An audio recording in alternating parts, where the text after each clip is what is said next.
With that, I yield to the gentleman from Texas. Well, thank you very much.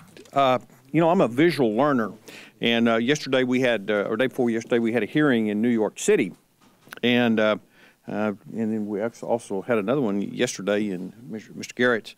One of the things about these piles of documents here is, in other words, somebody's got to make sure that you comply with that. And so there was a report put out on the first 102 rules that were put out, how many hours, compliance hours, it would take to comply with all that.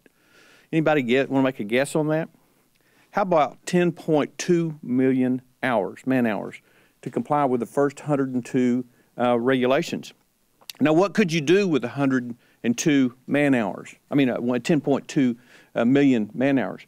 Well, it took 7 million man-hours to build the Empire State Building. I think you have to put that in perspective of the loss of productivity that occurs from all of these regulations, where we can be building something that, by the way, when you go back to New York, is still there.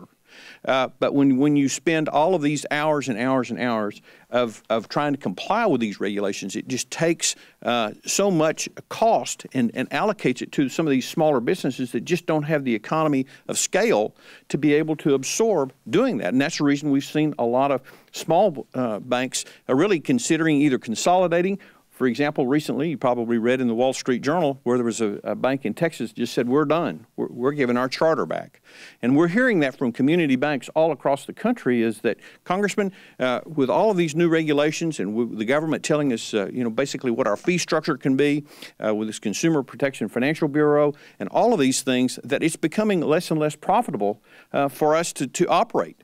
And by the way, why is profitability important to banks and community banks? Well, number one, it's a primary source of capital for them. And at a time when we're asking these financial institutions to have more and more capital, we're doing almost everything we can to make it harder and harder for them to have that capital.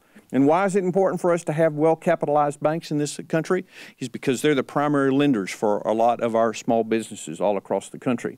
And if they're not able to lend, small businesses are not able to expand, and we cannot create jobs in this country. And so that's the reason important for the Secretary Geithner to take the lead here, to keep his promise, to do what he said and follow through so that we can begin to minimize the huge impact that all of these regulations are having on our financial institutions, which in turn have a huge impact on our ability to create jobs in this country.